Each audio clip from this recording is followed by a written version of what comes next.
Hi guys, welcome to Hot Desk Headlines. This is Ickonic.com and my name's Richard Willett. So you've all heard of the 15-minute cities now, that one's taken over Oxfordshire as we speak. So what is a 15-minute city? Well, it's a concept where you'll have everything you need within 15 minutes of where you live, either a walk or a cycle ride. Now, I remember that being in the 1980s. My dad was a greengrocer. We had a butcher's. Next to his greengrocers, down the stairs, we had a sweet shop, we had a hairdresser's and a fish and chip shop. It used to all be there until the supermarkets took over. But sounds great to me. Go back to the 1980s. Loved it. So this might not be a bad thing, but then you hear that it's all about net zero and climate targets.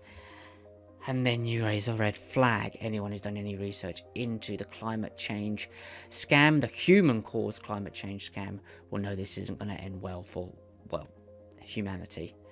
Let's have a look at their own literature. Now, this is a book called The First Global Revolution. It's the follow-up to Limits to Growth, which is a Club of Rome publication. Club of Rome, yep, that cult.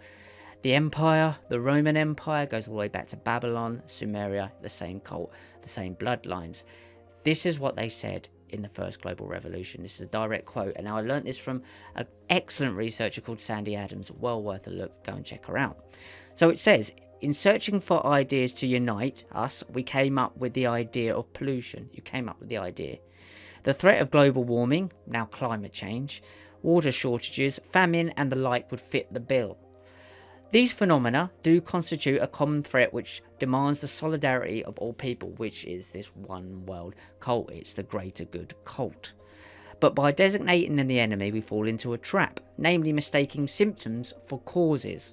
All these are caused by human intervention, and it is only by changed attitudes and behaviour that they can be overcome. Now, this is the anti-human agenda bit. The real enemy to humanity, then, is humanity itself. Now just let that sink in. You are your own worst enemy, you naughty little bastard. That's what they're basically saying. Obviously an anti-human agenda that goes way back. This is around about the 1992 Earth Summit. So Oxfordshire County Council put out a statement saying that the road restrictions that will be implied and resulting fines are to do with traffic filters and nothing to do with the 15-minute cities. Now, anyone with half a brain can see how those two different bills lock in together. This is where we're heading, something like China's smart cities. It's an anti-humanist agenda. Remember to do your own research, come to your own conclusions, and I'll see you soon.